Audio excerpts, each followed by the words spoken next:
Hey there, guys. Alright, today we are back with some Shay. This time we are watching his episode on why gods and generals is Neo-Confederate propaganda and objectively sucks. Now, this is one of his earlier videos, so I'm not going to hold this to the standard that I would hold him, that I hold him to when it comes to his, like, Checkmate Lincolnites series. So, yeah, but also, I've never seen this movie. I don't know what the fuck it is. I know that it came out in the same year as Lord of the Rings: Return of the King. So obviously it's shit. There's that. I don't know what to do with that information, but there's that.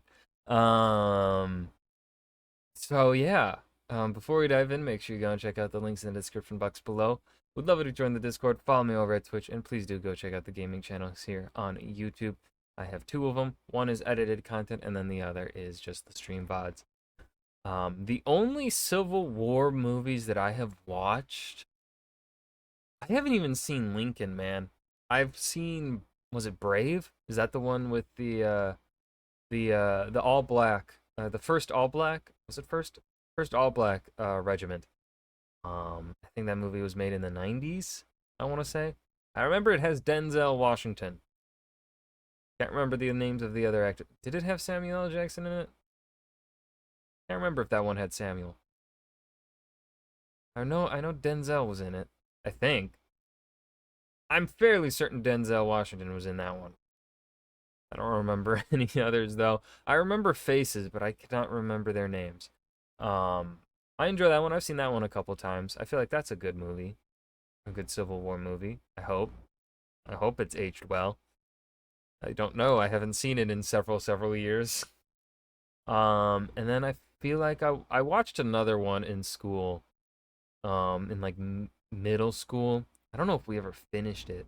I think we watched it for like a day and then we never went back. And I can't remember what the movie was supposed to be about. But anyways, that's my experience with Civil War movies. I don't watch them, really. I find the Civil War pretty boring.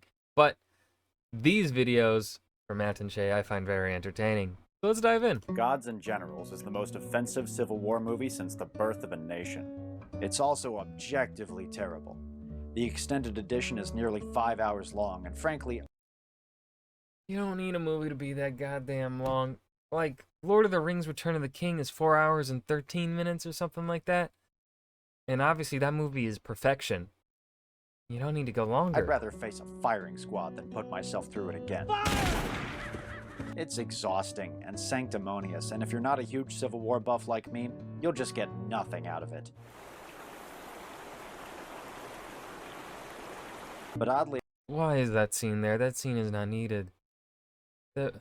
I wouldn't even say that was a character moment. Enough, this dull, flaccid, utterly inane excuse for entertainment is an extremely effective piece of propaganda.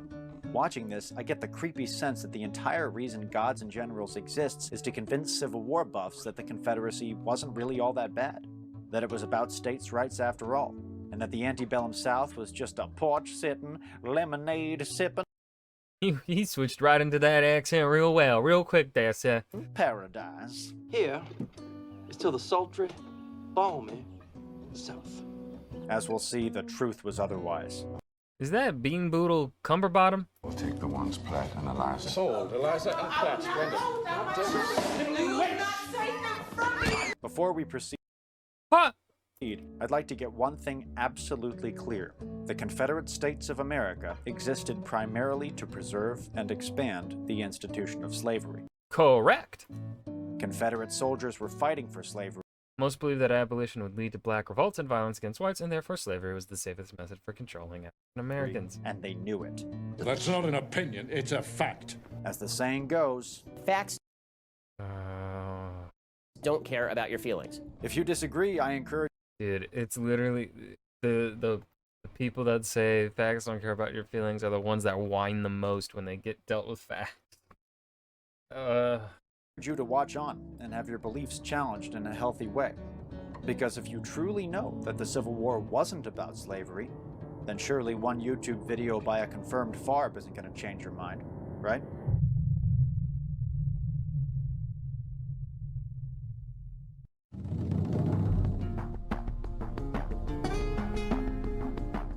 I've always been tempted to make video essays. I really want to, just because I feel like I do a decent job of it. I'm just, I could, like, to do it well, that's a lot of fucking work, right? And of course, I don't want to do something like a fucking video essay and have it be half-assed, Um, I don't want to do it well. And it takes so much time. You have to really study the film, and then you have to, you have to, like, I don't enjoy that form of script writing. That form of script, like, I am not a fan of script writing in that sense. Let me, like, I've written a couple scripts, short scripts and stuff, scenes, as part of, job applications and submissions and stuff like that. But that's entirely different. That's like, those are fun to write. Scripts for essays, not fun to write. As early as 1922, Vladimir Lenin recognized film as an important tool for spreading political propaganda. In his case, he was trying to reinforce Marxist principles in the minds of the Russian people. But even before Lenin, and certainly ever since, film has been used to further the spread of pretty much every ideology under the sun. There's fascism, anti-fascism, classical liberalism, militarism, anti-militarism, leftism, nationalism, anti-nationalism, theism, anti-theism, anti-colonialism, and so on. But just because these films... I don't know if... Oh, I'm blanking on the name of this movie. I don't know if this movie would be anti-colonialism. Doesn't it do something? Well, obviously, probably at the time of its filming, it was probably anti-colonial. I don't think it has aged and remained that way. If it's the movie that I'm thinking of, then I'm completely blanking on the name. I've heard some things online that have said, like, have pretty much pointed to it not having aged that well and staying, like, being, maintaining that goal of it or whatever, the supposed goal of the film creator, maybe? I don't know. And so on. But just because these films advocate a certain point of view doesn't automatically make them manipulative or bad. Some propaganda pieces are more insidious than others, and often a film with a bias can be thought-provoking in a positive and enlightening way.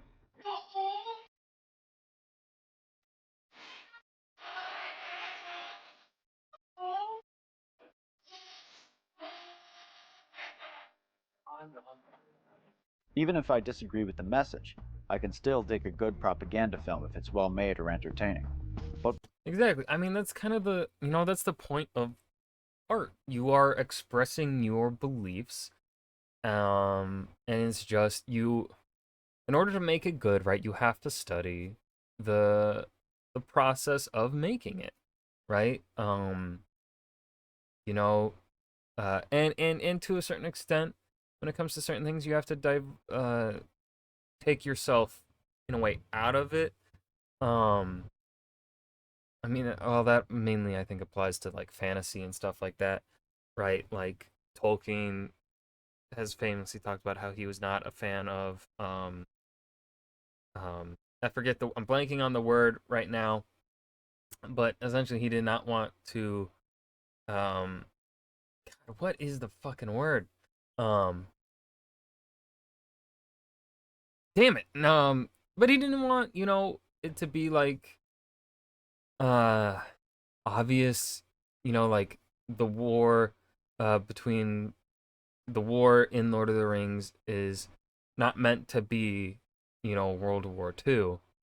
But it's very obvious, you read it and you learn about the context of the time, you know that he was inspired by it, but he wasn't actively, like, I guess, thinking about it, he was still pulling himself away. And of course, also he was pulling his Catholic upbringing certainly influenced the work, right? You can see that through the idea of redemption, rebirth, good versus bad, very much the moral beliefs within that are throughout Lord of the Rings.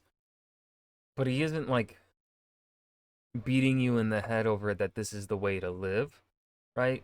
Like, he is still taking his personal beliefs and separating them from the work. I do not know words good enough to really properly explain this. God damn it. Whether benignly thought-provoking or blatantly ideological, these movies have one thing in common. The filmmakers are trying to sell you something. In the case of Gods and Generals, director Ron Maxwell is pushing the tired, old, thoroughly debunked, right-wing talking points of the lost cause myth. But Andy, I hear you thinking, you've made several videos criticizing Confederate apologists. Your position on this issue is clear.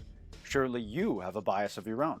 In a way, this video is a piece of propaganda too. Whoa, meta dude! And for that matter, doesn't every filmmaker have their own biases that filter into their work, consciously or not?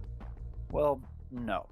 For example, let's briefly look at a film that many consider to be right-wing propaganda, but which actually isn't. S. Craig Zahler's Dragged Across Concrete. It's about two aging, old-school cops who get suspended because they use excessive force while arresting a Latino man.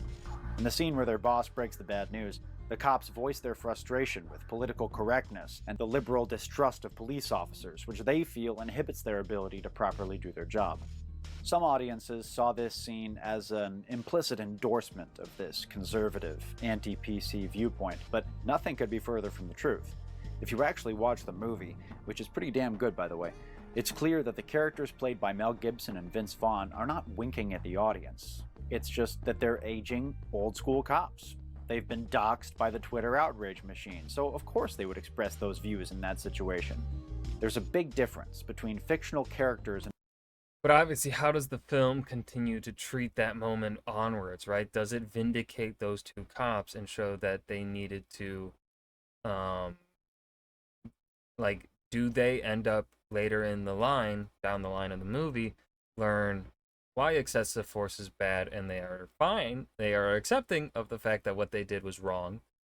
Or are they then vindicated later in the film? Like, that is what separates that. That's what changes that moment there. That's ultimately what makes it is that moment leftist or is it right wing? And it's right wing if later in the movie those cops are vindicated with that they were justified in their excessive force. Or does the movie show you, tell you, blah blah blah, that no, they were wrong. They are never vindicated for their actions. And since I've never seen the movie, I cannot say whether or not it was or was not.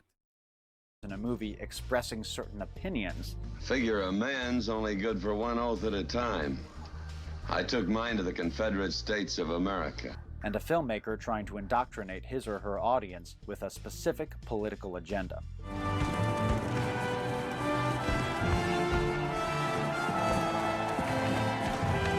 I'm about to explain in detail why Gods and Generals fits into the latter category, and in so doing, spits historical accuracy right in the face.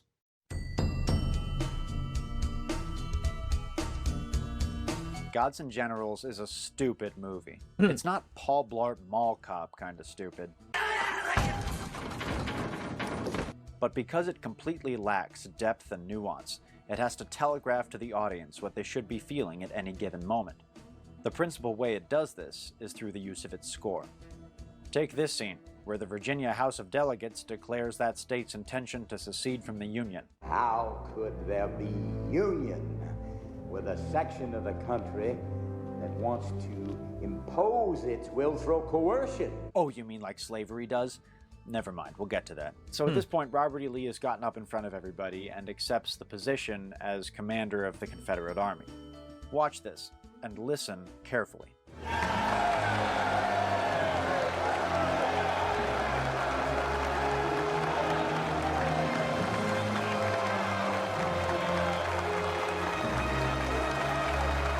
Did you notice that?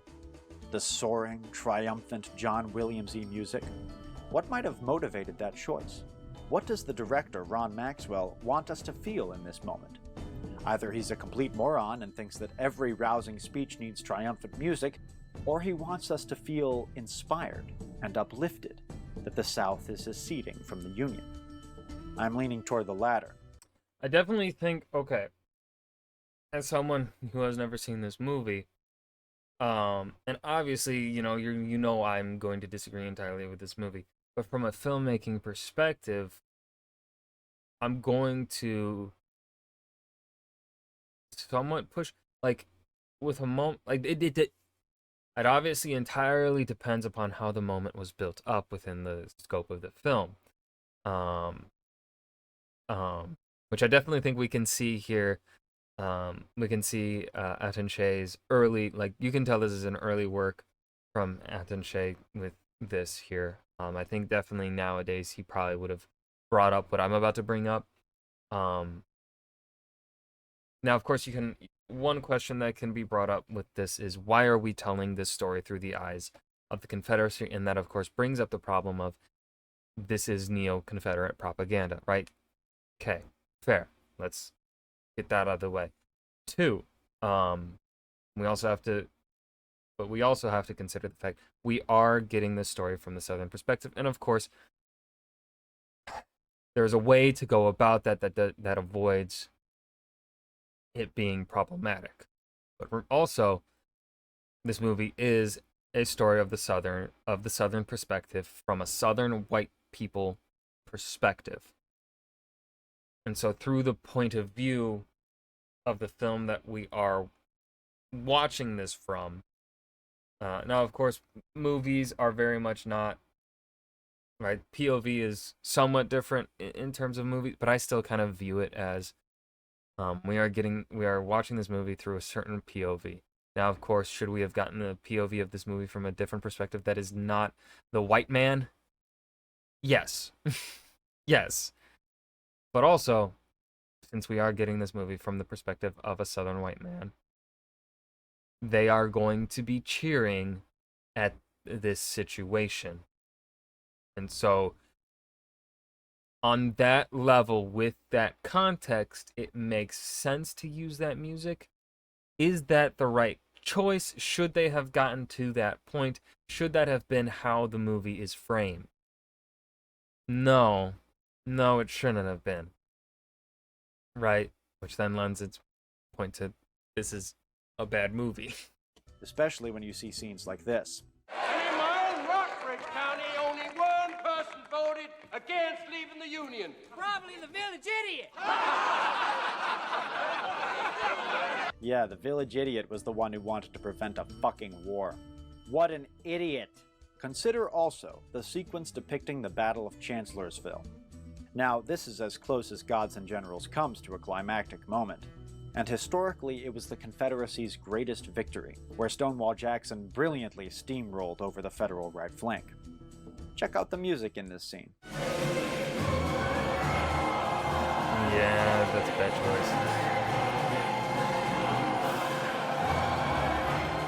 choice. Based on the way it's shot and the way it's being shown here, it definitely doesn't. I am not getting climactic moment vibes from it. Like this is poorly done. That's bad. That's bad. Like that's those kind of like. Q turns the battle scene into nothing less than Neo-Confederate porn. The Bellicose Chorus turns the Army of Northern Virginia into this unstoppable, completely badass, avenging force. It's meant to get your blood pumping, and it succeeds. It's a great cue. I'm as anti-Confederate as they come, and this scene has even me going, yeah, fuck them Yankees up, pour it into them, boys. Finally, let's look at Stonewall Jackson's death scene at the end of the film. Spoilers, by the way. This is an incredibly melodramatic scene. It's just goofy and all over the place, but what's really telling is the heavenly choir singing in the score. Oh.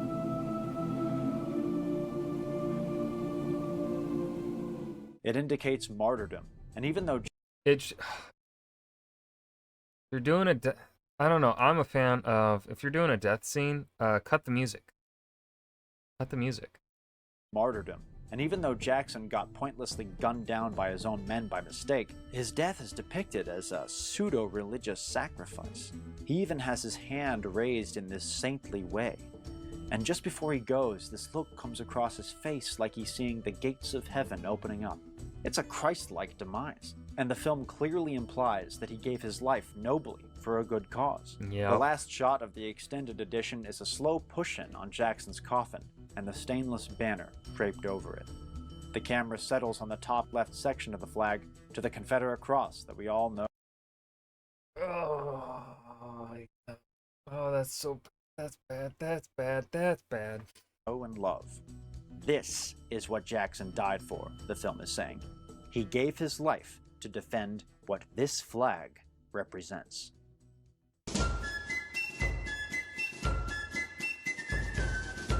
I'm not sure. So Anon Shea here is bouncing back and forth a lot in terms of parts of the movie. He's not going through the movie from beginning to end. Instead, we were kind of jumping around and talking about the different points, which I think I personally would have preferred to go through this movie more so as it progresses, right? Instead of bouncing around from one point in the film then to another, to then the end, and then now we're bouncing back to an earlier part of the film. I think we should have gone beginning to end here, which of course would keep him from writing this video essay in these sorts of sections, right?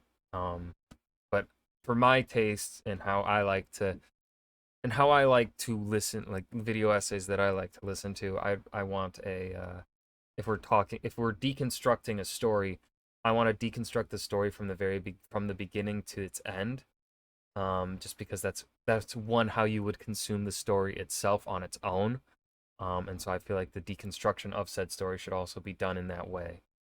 Does that make sense? Gettysburg, Maxwell's previous Civil War film, is not a masterpiece by any means, but it does do a pretty good job of maintaining a neutral point of view. In the immortal words of George Lucas, there are heroes on both sides.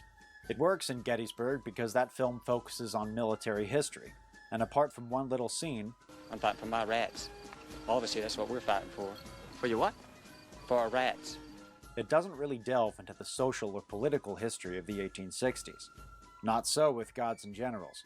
The first 45 minutes or so are filled with tedious speech after speech about the virtues of the Southern cause. Just as we would not send any of our soldiers to march in other states and tyrannize other people, so will we never allow the armies of others to march into our state. Nevertheless, Maxwell pretends that this film is a no-spin zone, and pretty much spells it out for us in this scene toward the end, where Colonel Chamberlain and his wife go to see a production of Julius Caesar starring John Wilkes Booth. It's for the audience to decide who is hero and who is villain. Whoa, meta, dude! It's frankly insulting that after 4.5 hours of shoving... The Confederates are the bad guys. There is no... they aren't... no... Neo-Confederate revisionism down our throats. Maxwell tells us, please make up your own mind, especially since lots of that propaganda is pretty convincing.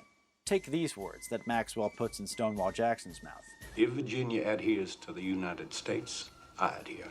Her determination must control mine. This is my understanding of patriotism. And though I love the Union, I love Virginia more. That sounds reasonable, right? As an American, I value individualism and self-reliance. I love my country, but I do love my family, friends, and local community more. And I would fight for those things if I had to. The North triumphs. It is not alone the destruction of our property. It is the prelude to anarchy, infidelity, the ultimate loss of free and responsible government on this continent. It is the triumph of commerce, the banks, factories. Yeah, I hate banks too. If the Republicans lose their little war, they are voted out in the next election and they return to their homes in New York or Massachusetts or Illinois, fat with their war profits. If we lose our country. War profiteers are awful. Maybe this whole secession thing isn't as bad as some folks say. Maybe it wasn't just all about... Oh look, it's Alexander Stephens, the Vice President of the Confederacy. I wonder what he God, he looks like a fucking rat. has to say. The prevailing ideas entertained by the old Constitution were that the enslavement of the African was in violation of the laws of nature, that it was wrong in principle, socially, morally, and politically. Those ideas, however, were fundamentally wrong. They rested upon the assumption of the equality It's on of site, races. motherfucker. This was an error. Our new government is founded upon exactly the opposite idea. Just Its outwardly fucking foundations saying are it, man. its cornerstone rests upon the great truth that the Negro is not equal to the white man. That slavery, How do people think this? subordination, How do people get... I don't... superior race is his natural and moral condition. This, our new He's government, I hope he's is rotting. the first No. in the history of the world. If hell exists, based I hope he's upon at the its bottom great layer. physical, My philosophical, God. and moral truth.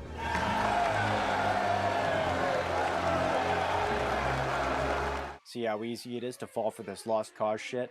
And if Gods and Generals is a neutral examination of Civil War history, as Maxwell claims, then shouldn't the Yankees get just as much play as the Confederates? Yep. Well, yeah, they should, but they don't. Not even close. With the exception of the Chamberlain brothers. Exactly. Like that, I think that's ultimately like... That's where you could have probably turned this into a good fucking movie, is by showing in equal parts Confederate versus Union side. But on the Confederate side, you show how the Confederates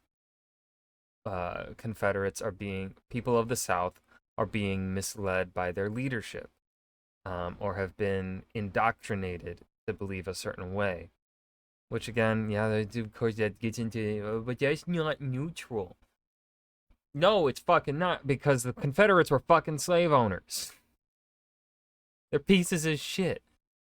But what you can at least do so that you can have pity, empathy perhaps, for a Southern white man is by showing a misled young Southern white man who comes from the lower classes, who has been misled all their life, brought up in a culture, that has just done them wrong, right? And then you can juxtapose that with Union beliefs, and perhaps on the Union perspective, perhaps we get Union generals, Union leadership kind of blanket statement believing that all Southern people are, if you want to at least take a side here, like Gods and Generals is doing, and have a more, I guess, Southern apologist sort of way. One way of doing that is to, give us empathy by having it be for a non-slave owning white man of the South. But then juxtapose that with Union Northern people kind of blanket generalizing the South as, well, like that's obvious. That's me just going off the top of the head here with something that probably still wouldn't work. Like this movie might just be a lost cause. And there's no saving it, no matter what kind of rewrites you do. But yeah, you're supposed, like, if Buster Kilrain and Winfield Scott Hancock, all of whom are minor incidental characters. The Yankees in this film are either portrayed as asshole bureaucrats. I trust you're not being too hasty yourself, Colonel.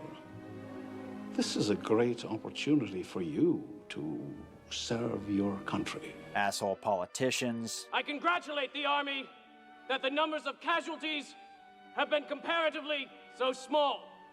Compared to what? Tender to you, The Scots at Culloden. Or asshole generals who don't listen to good advice from their subordinates. General Hancock, I certainly appreciate your efforts at reconnaissance, but this possibility has been considered and rejected. And of course, plundering, thieving violators of our homes and firesides. This is an old lost cause stereotype of the Union Army, that it was an aggressive, invading force that attacked Southern civilians, burned their homes, and confiscated their property. So Maxwell goes out of his way to portray the Confederates as plucky rebels fighting against an evil federal empire. And with a couple notable exceptions, that wasn't the case historically. Secession was orchestrated by an aristocratic planter class that correctly anticipated the imminent end of American slavery that was so vital to the Southern economy. Even white Southerners who advocated conditional abolitionism, such as phasing slavery out over a long period of time, knew that without millions of free laborers, the agrarian economy of the Cotton States would suffer, maybe even collapse. So the planters, who had enormous political influence, ultimately decided that they would rather rip the country in half than risk their bottom line. Most of the famous Confederate soldiers came from the planter class. Robert E. Lee was born rich, the son of a dynastic political family. His father was governor of Virginia, and his uncle served in the Continental Congress during the Revolutionary War. You see, it's here a Lee, there a Lee, and everywhere a Lee, a Lee. Jeb Stuart's father was a plantation owner and career politician. Nathan Bedford Forrest, though born poor, amassed a huge fortune before the war through speculation and slave trading. My boy James Longstreet grew up on a plantation. P.T. Beauregard was from a stinking rich family in DeParish. George Pickett came from old Virginia money and got most of his career opportunities through nepotism. Thomas J. Jackson, well, Stonewall was a bit different, but we'll get more into that later. Yet in Gods and Generals, we see privileged, elitist Yankees in a parlor with their whiskey and cigars, while the Confederates huddle around a simple campfire with their men. Y'all need... Yep, that is a very deliberate choice of Confederate propaganda right there. Yep, for sure. Adam Shea is wholly correct here. Like, that is... Yeah. Yeah. That's a... Ugh. They're men. Y'all need to stop pretending that these guys were men of the people. They weren't. They were men of privilege dedicated to preserving the status quo. And just what was that status quo? Slavery. The systematic coercion of one group of men over another. Well said, Chamberlain, you overhyped hack. Strong Vincent rolls in his grave every time the history books mention you. By the way, this scene with the Chamberlain brothers is interesting. Freeing the slaves wasn't a war aim when this all began, but war changes things. It sorts things out. I don't know, Lawrence. I mean, not everybody feels the way we do about the darkies, especially when it comes to fighting and dying. This is the only racial slur used by anyone in the entire movie. This neutral, nonpartisan Civil War film features one racial slur, and it comes out of the mouth of a Union soldier. And how do the Confederate characters treat black people? Why, like members of the family, of course. Yep. Yep.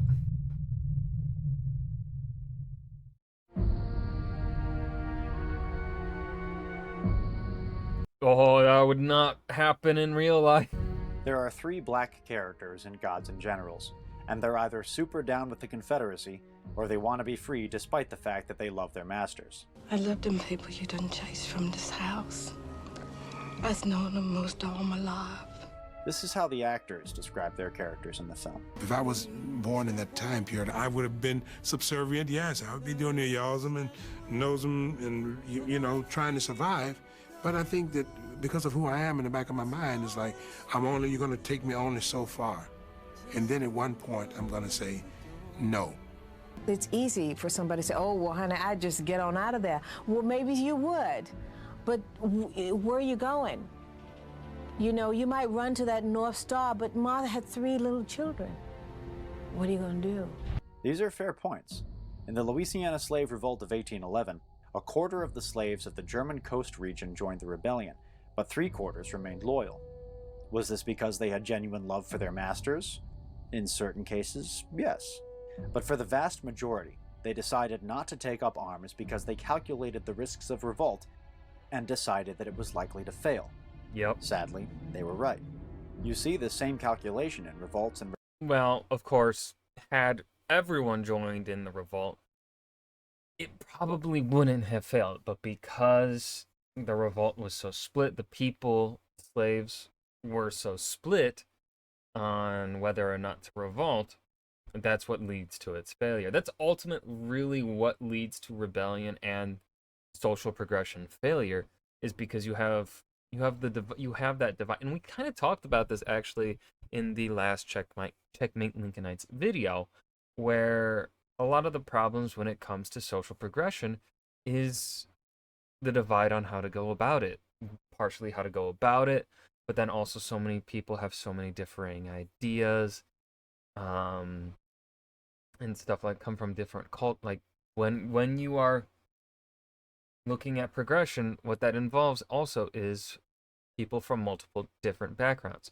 Well, when you have people from multiple different backgrounds, you're gonna have butting heads, right? Like that's ultimately where rebellions falter, is because rebellions will end up attracting multiple people from multiple different backgrounds and perspectives, because they need those numbers. They cannot wholly rely on people from their own similar beliefs, because if they do that, you're going to run into people with your own similar beliefs that are timid, don't want to fight, as we see here with those black men and women and children that are enslaved. They all likely want their freedom, right? So they have that common goal, but inside of that goal, they have their own perspectives on how they go about it, or they have their fears of it's not going to work, and perhaps their fear of it not going to work is going to keep them out of the fight, or they believe that maybe they have this perhaps misguided, I don't know if misguided would be the right word, maybe they have this belief, Stockholm syndrome, to the degree where maybe they'll be just given their freedom over time. Maybe this is something I have to go through and then my children will be free, or something like that. Who knows, right? Who knows what they were truly thinking inside of their heads. Whatever they were doing to justify their choices, right, is for them to make. They were in a shitty situation, and it's not for me to judge them, right? I cannot say what I would have done had I been born or even taken from home and made a slave based upon the color of my skin and the geographical location of my birth. I cannot say how I would have acted, what I would have been like. Of course, I could say what I would like to think I would have been. Would that have been the truth? Who fucking knows, right? But, so that ultimately, right, we have that issue with rebellions, revolutions, and stuff like that. We see this also in the French Revolution, where the French Revolution attracts a bunch of different people with different ideas, and then we see that cause a bunch of problems for about, a decade, and then we get one man come in, wipe away everything, and be the supreme leader. In Napoleon, he brings things to a fucking point. So yeah, like rebellions and progressive ideas have that problem of how to go about it. You gotta, in order to get, and you need the numbers so that you have a winning chance. But in order to attract the numbers, you need to attract people from differing ideas and beliefs and backgrounds and stuff like that, which will then cause headbutting to occur, and that can also lead to the pursuit of progression to falter. So, yeah, it's such a tough thing. Revolutions all throughout history. I don't know if I explained that well. In the Jewish revolt against the Romans in the 1st century AD, much of the violence was between competing Jewish sects. As I was bringing up with the right, yeah, because people will have different ideas. They come from different backgrounds. They come from different parts of the city. Even just coming from a different part of a city is going to give you a whole different culture, right? A whole different perspective, belief system. Some pro-revolt, others pro-Roman. The Romans eventually won. Judean People's Front. Well, the People's Front of Judea. In King Philip's War, the Mohegan tribe, among others, sided with the English colonists against the native confederation that opposed them. The English eventually won. And in the American Revolution, Tories across the colonies clashed with rebels both politically and militarily. The rebels eventually won, against all odds. The instinct of self-preservation is biological and deeply ingrained in all human beings. But loyal American slaves weren't like this. Y'all did coming on back here. They were like this. I'll grant you that loyal slaves existed, but I question Ron Maxwell's choice to feature these slave characters specifically in his film, and no others. This is a whitewashed, hugely historically inaccurate portrayal of American slavery. It wasn't like this. It was like this.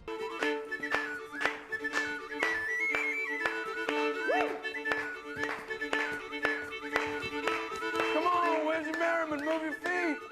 The way I see it, if you're a filmmaker and you want to portray American slavery, you have an obligation to depict it accurately. This PG-13, kid-friendly, cotton candy bullshit leads the general movie-going public to think that slavery wasn't all that bad, and that has dangerous, real-world ramifications. Now, this might strike some of my longtime viewers as somewhat hypocritical. In the past, I've defended movies like Braveheart against those who obsess over historical inaccuracy. But ultimately, it doesn't matter whether the general public thinks William Wallace wore a kilt. It does matter that they think that slaves were happy and loved their masters like family. I loved them people. Yes. Oh, how to word this? How to word this? Because the historical inaccuracies of Braveheart don't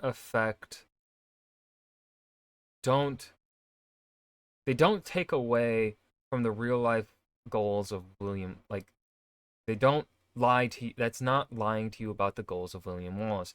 The film Braveheart still gets across the point, and accurately, Scotland wants freedom, right? It is, and England is wanting to take control of Scotland through military enforcement.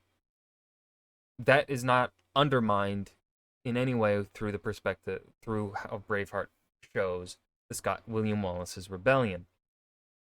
What Gods and Generals is doing here is it is deliberately misleading you about the institution of slavery. I don't know how to word that any better. I feel like I need to say more, but I don't know how to convey what I am thinking about up in my head. People you done chased from this house. Fuck you, Ron. This movie is basically a dry chronicle of the events of the first 2 years of the war in the Eastern Theater. I'm sure a huge amount of research was done on troop movements, battle tactics, and the lives of the soldiers portrayed. Thousands of Civil War reenactors took part in this film, men deeply concerned with getting minute historical details absolutely correct. So it's deeply ironic that Gods and Generals is one of the least historically accurate movies ever made, for the simple reason that it deliberately omits the true horror of slavery. Gentlemen, let us lift our glasses to our Southern women, without whose bravery and fortitude, without whose love, without whose endurance and sacrifice, not a man among us can stay the course or defend the cause. Sell her. That might seem like a good place to stop on this topic, but I'm not done yet.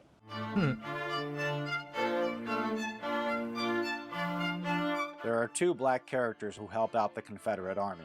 There's Jim Lewis, who's Stonewall Jackson's free cook, and this guy in the Confederate hat, who's also a free man of color, who only appears in the extended edition of the film. Here's his deal. Where's your master now? I ain't got no master no more. Now he my boss. See, I was sold at auction up in Fredericksburg once, and he bought me for $1,200. Then the war come, that done set right with him, so he gave me my freedom papers. Now he pays me wages. You know, black people had it pretty good before those goddamn Yankees came along. Then them Yankees come and burn down his house, and the next thing you know, the man who's paying me wages is in the Confederate Army. And so am I. He's not really in the Confederate Army. Black men were forbidden by law to enlist him. God, that is, oh my God, why would you write that? Why would you? Oh my God, dude. Confederate Army. Jim and the guy with the hat. That's an impeccable hat, sir. Thank you, sir. Represent a tiny minority of African Americans who aided the Confederate war effort. The vast majority, yeah, you guessed it, were slaves who were forced to work manual labor in support of the Army. Confederate apologists will often point to the 1st Louisiana Native Guard, a unit raised in my own city of New Orleans, as definitive proof that black Confederate soldiers existed. In actual fact, the Native Guard was made up of mixed-race Creole free people of color who were themselves part of the aristocratic planter class. Yeah, we've always done things a little differently down in New Orleans. And they never seem to mention the fact that the Native Guard promptly switched sides when the Union Army captured the city in 1862. Anyway, later on in the film, Hat Guy's master dies in battle, and this is what he has to say. This here rebel, give me my freedom papers. For Christ's sake, can we have one black person in this movie who doesn't regard white people with unconditional loyalty and affection? Just one. But perhaps Gods and General's greatest crimes against history are the lines put in the mouth of Jim Lewis. Lexington is my home, General. Same as yourn. If I could do my share in defending my home, I'd be doing the same as you. Oh my god, this movie hurts my brain. The tragedy here is that Jim had some potential to be a really interesting character. A free black man deciding to support the Confederacy to earn a wage and survive, but who has family still enslaved and is struggling with conflicting loyalties? I'd like to watch that movie. It could have been original and ballsy and something that really would have taken audiences out of their comfort zone. But remember, this movie is incredibly dumb. And Maxwell barely skims the surface of that potential. In this scene, Stonewall and Jim share a prayer, and Jim essentially challenges the general about the Confederates' defense of slavery. How is it, Lord? How is it a good Christian man, like some folks I know, can tolerate their black brothers in bondage? In a smarter movie, this remark would maybe cause some tension in Jim's relationship with Jackson. Maybe it would cause yes. Oh my Jackson to have doubts about the righteousness of the Confederate cause and question whether the preservation of slavery really is part of God's plan. Instead, he says this. Jim, you must know that there are some officers in this army who are of the opinion that we should be enlisting Negroes as a condition for freedom. That's what they says round the camp. I doubt anyone's been saying that round the camp. This was a fringe belief in the Confederate Army. And if certain officers advocated enlisting slaves as a condition for freedom, they would not have been talking about it publicly in 1862. It would have seemed insane. The Confederacy was still doing well. It was holding its own against the federal juggernaut. The first Confederate officer to seriously propose this was General Patrick Claiborne in 1864, after the tide of war had turned firmly against the South. Early in 1865, General Lee came out in support of the idea, but the Confederate Congress didn't authorize the use of black soldiers until March 1865, when things were getting really desperate. In any event, it was too little too late, and Lee surrendered to Grant a month later. Your people will be free, one way at a time. The best lies flirt with the truth, and Jackson's stated position on slavery is no exception. We actually know very little about Jackson's actual opinions on this, and much of what we do know comes from the memoirs of his wife Anna, written 30 years after the war. Stonewall was somewhat unique among high-ranking Confederates in that he came from a working-class background, and spent much of his childhood and adolescence working his uncle's mill. He probably worked alongside slaves every day. It's entirely possible that due to this experience, the young Jackson considered slaves more as people than as property. In the 1850s, Jackson ran a Sunday school for slaves and free people of color. Lost causers will claim that such a school was illegal, and that Jackson was some sort of early civil rights pioneer. But in truth, there were many other schools like that in Virginia at the time. So was Jackson one of the good Confederates, like Longstreet and Mosby? It's hard to say, because he was taken from us so young. But it's important to note that before the war, he was a fairly typical upper-middle-class slave owner. In Gods and Generals, Jackson's own slaves are notably absent, even in scenes taking place at his house in Lexington where they would have lived. Stonewall owned at least 6 slaves, and according to Anna, he was a very strict but kind master, giving his servants that which is just and equal, but exacting from them proper obedience. His training made the colored servants as polite and punctual as that race is capable of being, and his system soon showed its good effects. They realized that if they did their duty, they would receive the best of treatment from him. At Christmas, he was generous in presents, and frequently gave them small sums of money.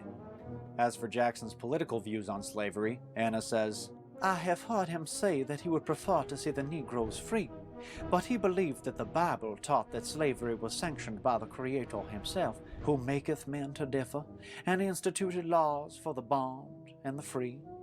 He therefore accepted slavery as it existed in the southern states, not as a thing desirable in itself, but as allowed by Providence for ends which it was not his business to determine. At the same time, the Negroes had no truer friend, no greater benefactor. Oh my God. This seems to jive with what we know of Jackson's intense religious belief. But as Anna had a vested interest in keeping Jackson's legacy as squeaky clean as possible, I find it hard to believe that Black Americans had no truer friend than Stonewall Jackson. But what does slavery and the Confederacy mean to Ron Maxwell, our director? Well, I'm sorry to say, he's almost certainly one of those it's heritage, not hate, don't take the statue down, it's history type of people. How do I know this? If you're watching this, Ron, set your Facebook posts to private. No way. No way. Oh.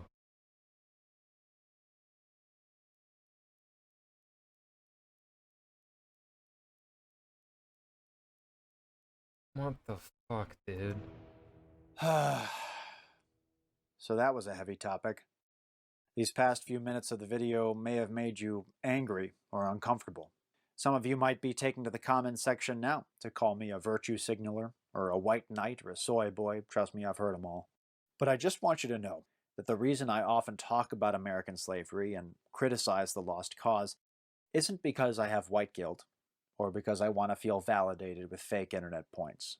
It's mainly because when I was a young, impressionable history buff making Civil War movies in the woods near my parents' house, bad history from biased lost causers and propaganda films like Gods and Generals convinced me that the war wasn't all about slavery, and that the Confederacy fought for a noble cause, and that the antebellum South wasn't all that bad.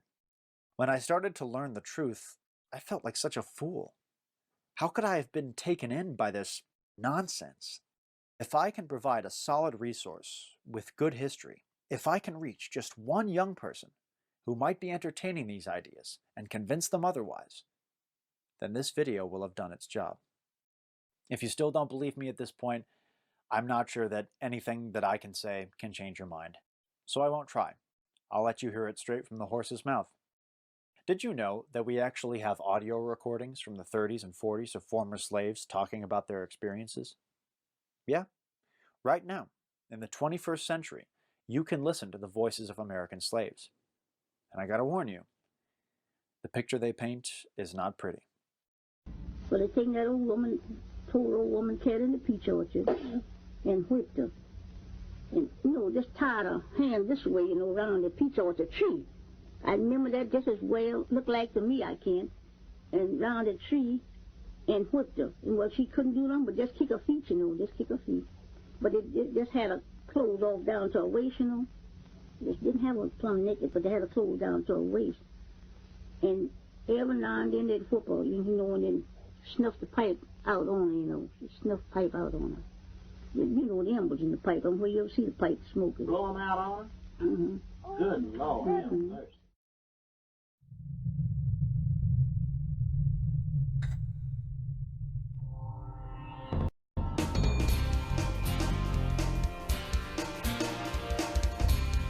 We've seen how Gods and Generals fails to accurately depict the realities of the Civil War.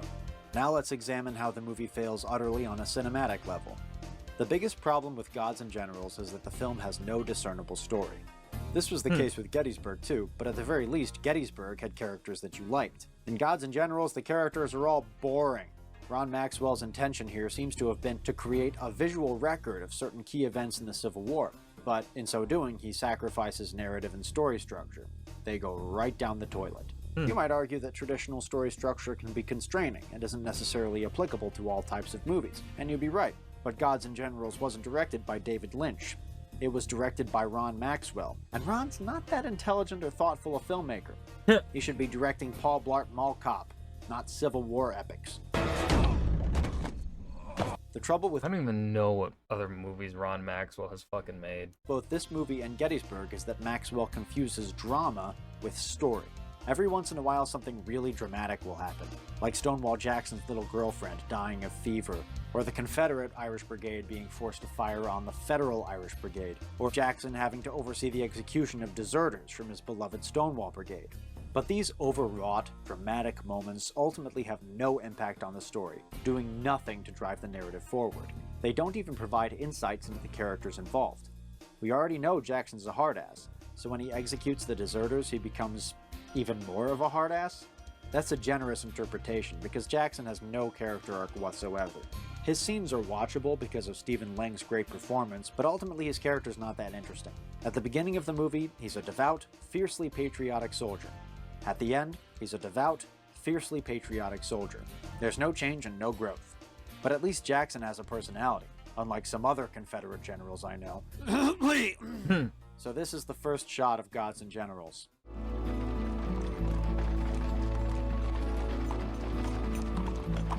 Thrilling stuff.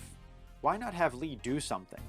Anything, to showcase a bit of his personality here. I get that the historical Lee was a soft-spoken, somewhat stoic old aristocrat, but does that mean he has to be a block of wood?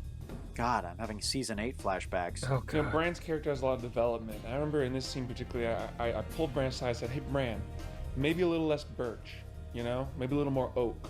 At least in Gettysburg, Martin Sheen's Lee had emotions. You know, he fretted about the outcome of the battle, and he got pissed off at his subordinates when they screwed up. I have told you there is no time for that. There is no time. And he felt like a real person. Yes, Robert Duvall's performance is too understated, but no one can doubt his acting ability. I place the blame squarely on the script and the direction. I'm sure Ron Maxwell... Honestly, 9 times out of 10, it's the script and the direction that gives you the bad performances. Because, like you're going through hundreds, thousands of auditions, and you are picking the like the actors that get chosen are more often than not going to be the best actor that had auditioned for this role. And with the amount of actors that are out there, or people that want to be full-time actors, you are getting plenty of auditions from plenty of potentially amazing actors and actresses. So 9 times out of 10, that 10th time, you know, hiccups happen, mistakes happen. Sometimes someone may get miscast and then they can't recast. That can happen. But 9 times out of 10,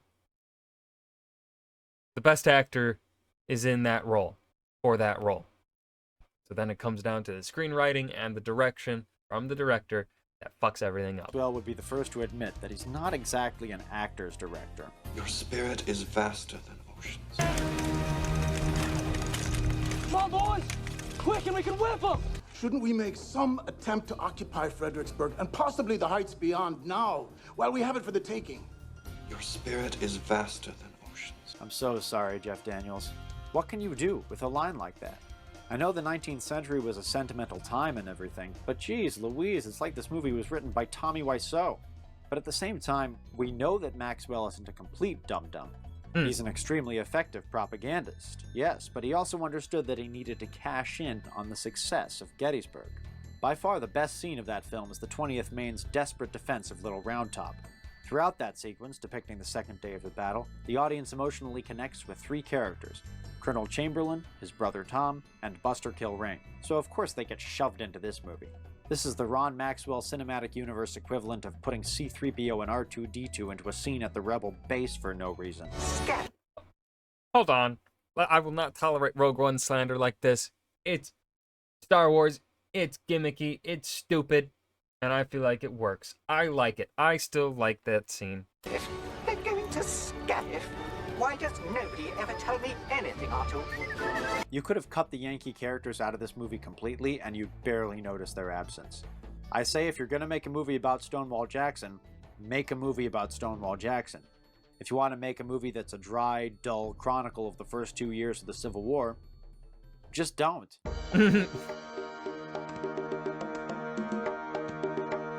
When I made my video about battle scenes, my subscriber Zachary Kelly said that he was surprised I didn't mention Gettysburg. I have told you there is no time for that. I replied that I thought the battle scenes were pretty lackluster, and I threw in a little bit about how much I hate it. Oh, I guess I'm doing that. Yeah, the battle scenes suck. both in Gettysburg and Gods and Generals. As many of you know, this is a topic I have a lot to say about, but I'll try to keep it short. There are 4 battles in the extended edition of Gods and Generals. First Manassas, or Bull Run if you're a meddling Yankee, Antietam, Fredericksburg, and Chancellorsville. And because this movie stretches its resources across 4 major battle scenes, it doesn't manage to do justice to any of them. First off, we need to be told with title cards what regiment or brigade we're looking at any given time. Even if it mattered, which it doesn't, Yeah. you know you're in trouble when you have to do this. Do we really need to know that this is Brigadier General Raleigh Colston's division? Nope. No. They're Confederate soldiers advancing. That's all we need to know. Yep. It's ironic that Maxwell feels the need to show us which division is which, because when the battles get started, we get no sense at all of the tactics involved, which I would argue is way more important to get across. Okay, so that's not entirely fair. He's likely doing it to try and convey this sense of, we're historically... My guess is as to why he's doing that, he's trying to convey a false sense of intellectual correctness. Would that be the right way to phrase it? He's essentially just trying to show, like, see, look, we did our research. We know the names of a regiment and who led them in this battle. See, we know our things, and so they'll point to that as a means of historically accurate. We know what we're talking about. We researched this thing fully. And there's going to be a lot of people who will then see that stuff and also then just assume, right, that the movie is accurate because it's like, oh, it's got that little bit of information correct. Surely that means then the wider, broader historical information is also correct, right? That's just how some people are. Some people are just going to assume that because of that information being given to them, which kind of sucks that some people are like that, but some people just don't care about, like, some people just aren't as interested in nitpicking and ingesting media as extensively as we are doing right here, and as extensively as Ed and Shay has done. Some people just want to watch the fucking movie and go on with their life. But then the problem with that, in regards to Gods and Generals, is it's going to give them wrong information.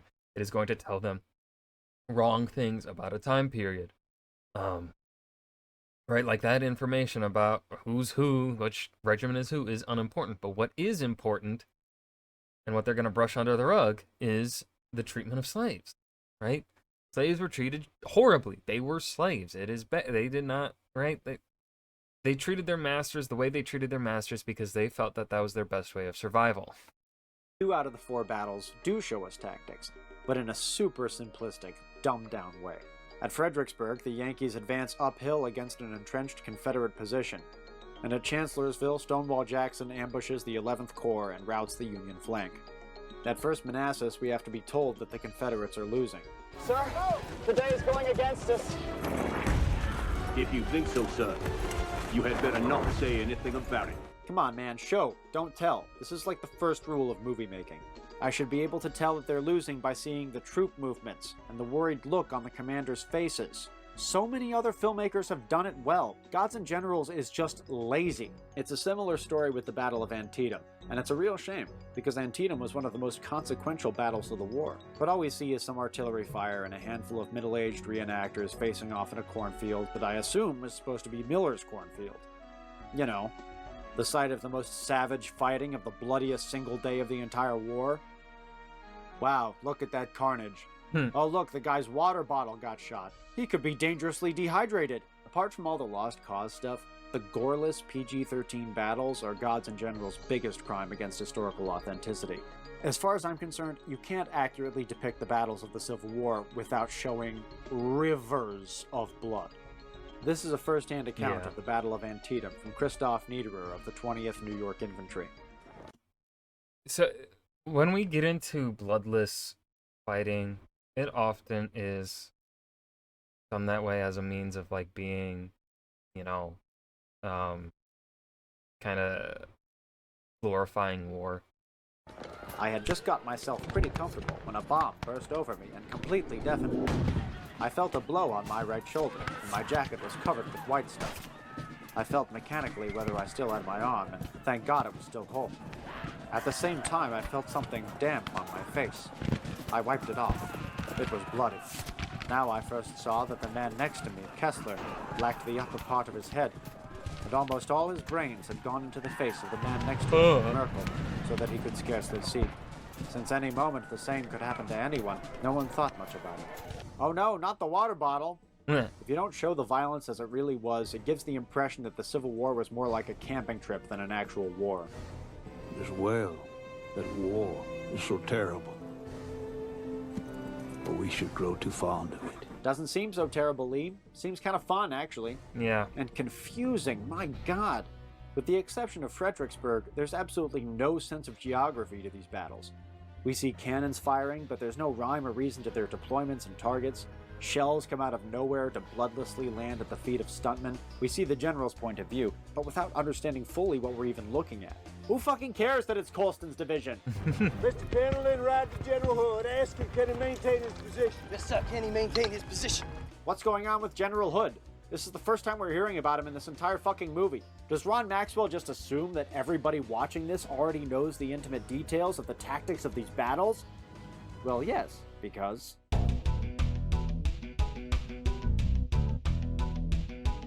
You've probably already gathered by now that this film has a super limited appeal, and my theory is that it was made solely for reenactors, particularly Confederate ones.